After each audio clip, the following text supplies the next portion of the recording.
उत्तर प्रदेश विधानसभा चुनाव 2027 जैसे जैसे करीब आ रहा है, वैसे वैसे समाजवादी पार्टी और कांग्रेस के रिश्तों को लेकर सवाल भी बढ़ते जा रहे हैं। ऊपर से दोनों दल एक दूसरे को सहयोगी बताते हैं, लेकिन अंदर खाने सीट बंटवारे, नेतृत्व और राजनीतिक वर्चस्व की लड़ाई साफ दिखाई देने लगी है। इसी बीच कांग्रेस के वरिष्ठ नेता इमरान मसूद लगातार समाजवादी पार्टी पर हमलावर हैं।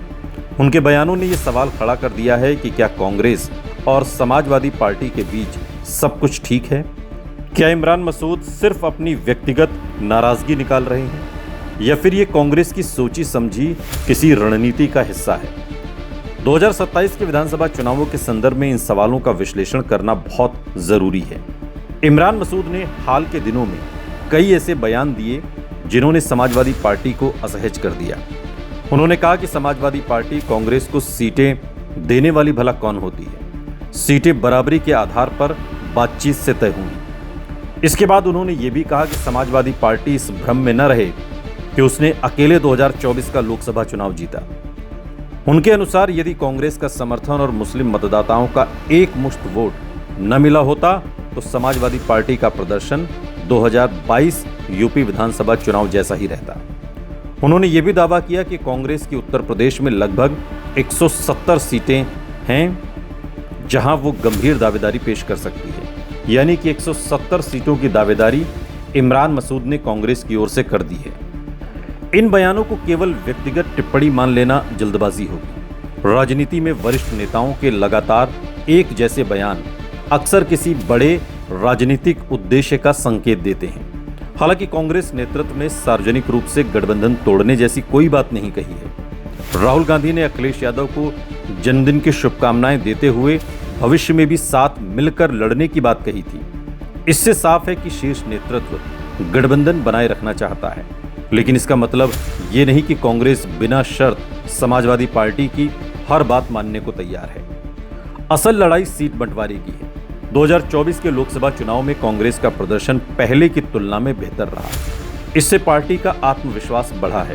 कांग्रेस अब ये मानकर चल रही है कि उत्तर प्रदेश में उसकी राजनीतिक हैसियत पहले जैसी नहीं रही, बल्कि वो फिर से अपना जनाधार बढ़ाने की स्थिति में है। इसलिए वो विधानसभा चुनाव में अधिक सीटों की मांग करना चाहती है। दूसरी ओर समाजवादी पार्टी ये मानती है कि उत्तर प्रदेश में मुख्य विपक्षी शक्ति वही है और स्वाभाविक रूप से उसे गठबंधन में बड़ी हिस्सेदारी मिलनी चाहिए। यही टकराव भविष्य की राजनीति का सबसे बड़ा मुद्दा बन सकता है।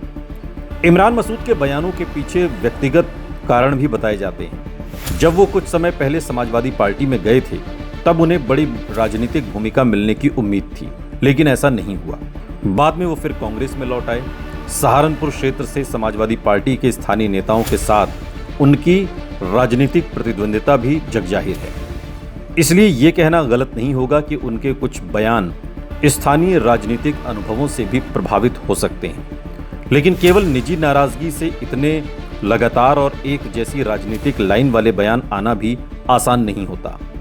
राजनीति के जानकार मानते हैं कि कांग्रेस इस समय दो समानांतर रणनीतियों पर काम कर रही है। पहली, गठबंधन बनाए रखना ताकि बीजेपी के खिलाफ विपक्षी एकता बनी रहे। दूसरा, गठबंधन के भीतर अपनी राजनीतिक ताकत को लगातार प्रदर्शित करना ताकि सीट बंटवारे के समय समाजवादी पार्टी कांग्रेस को कमजोर न समझे। यही कारण है कि कांग्रेस के कई नेता अब बराबरी के गठबंधन की बात कर रहे हैं। उत्तर प्रदेश के कांग्रेस के नए प्रभारी राजेंद्र पाल गौतम ने भी बराबरी की भागीदारी की बात कही। इससे यह संकेत मिलता है कि यह केवल इमरान मसूद की व्यक्तिगत राय नहीं है।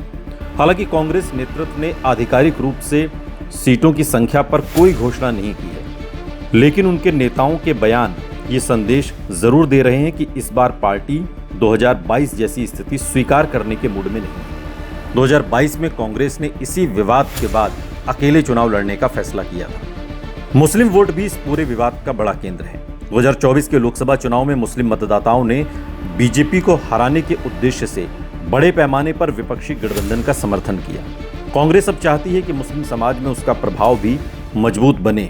यदि पूरा मुस्लिम वोट पूरी तरह समाजवादी पार्टी के साथ जुड़ा रहेगा तो कांग्रेस की स्वतंत्र राजनीतिक ताकत सीमित रह जाएगी। इसलिए कांग्रेस के कुछ नेता लगातार ये संदेश देने की कोशिश कर रहे हैं कि मुस्लिम समाज केवल समाजवादी पार्टी की राजनीतिक संपत्ति नहीं है। दूसरी ओर समाजवादी पार्टी भी अपनी रणनीति बदलती हुई दिखाई दे रही है। अखिलेश यादव पिछले कुछ समय से केवल मुस्लिम यादव समीकरण तक सीमित रहने की बजाय पीडीए की बात कर रहे हैं। पिछड़ा दलित मुस्लिम, गैर यादव पिछड़े दलित और सॉफ्ट हिंदुत्व की राजनीति पर भी ध्यान दे रहे हैं। कई धार्मिक कार्यक्रमों में उनकी सक्रियता और हिंदू प्रतीकों पर दिए गए बयान इसी व्यापक सामाजिक विस्तार की रणनीति का हिस्सा माना जा रहा है।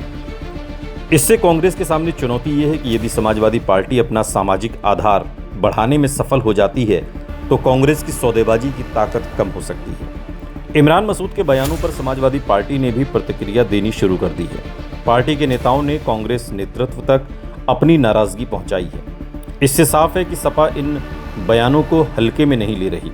हालांकि अभी तक दोनों दलों के शीर्ष नेताओं ने सार्वजनिक टकराव से बचने की कोशिश की है।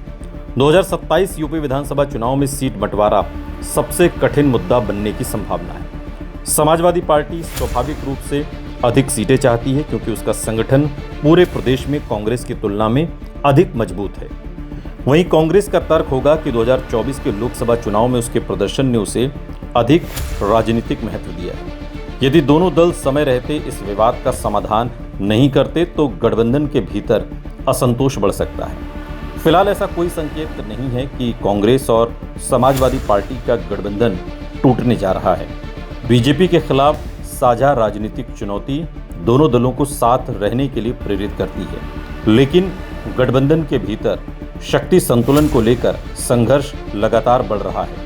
इमरान मसूद के बयान इसी संघर्ष का सार्वजनिक रूप माने जा सकते हैं। इस पूरे घटनाक्रम से एक बात साफ होती है कि 2027 का चुनाव केवल बीजेपी बनाम विपक्ष नहीं होगा, बल्कि विपक्ष के भीतर भी राजनीतिक वर्चस्व की लड़ाई चलेगी। कांग्रेस अपनी खोई हुई जमीन वापस पाने की कोशिश कर रही है, जबकि समाजवादी पार्टी उत्तर प्रदेश में अपनी मुख्य विपक्षी भूमिका को बरकरार रखना चाहती है। और ऐसे में आने वाले महीनों में सीट बंटवारे, नेतृत्व और सामाजिक समीकरण को लेकर दोनों दलों के बीच बयानबाजी और तेज हो सकती है। ये कहना उचित होगा कि इमरान मसूद के बयान केवल व्यक्तिगत नाराजगी का नतीजा नहीं हो सकते। इनमें कांग्रेस की राजनीतिक रणनीति की झलक भी दिखाई देती है। हालांकि इसका अर्थ ये नहीं है कि कांग्रेस गठबंधन तोड़ना चाहती है। अधिक संभावना यही है कि पार्टी अभी से दबाव बनाकर विधानसभा चुनाव में सम्मानजनक और बड़ी हिस्सेदारी सुनिश्चित करना चाहती है। दूसरी ओर समाजवादी पार्टी भी अपनी मजबूत स्थिति का लाभ उठाकर अधिक सीटें अपने पास रखना चाहेगी। इसलिए 2027 के चुनाव से पहले कांग्रेस और समाजवादी पार्टी के रिश्तों में सहयोग और प्रतिस्पर्धा दोनों साथ साथ चलते दिखाई देंगे।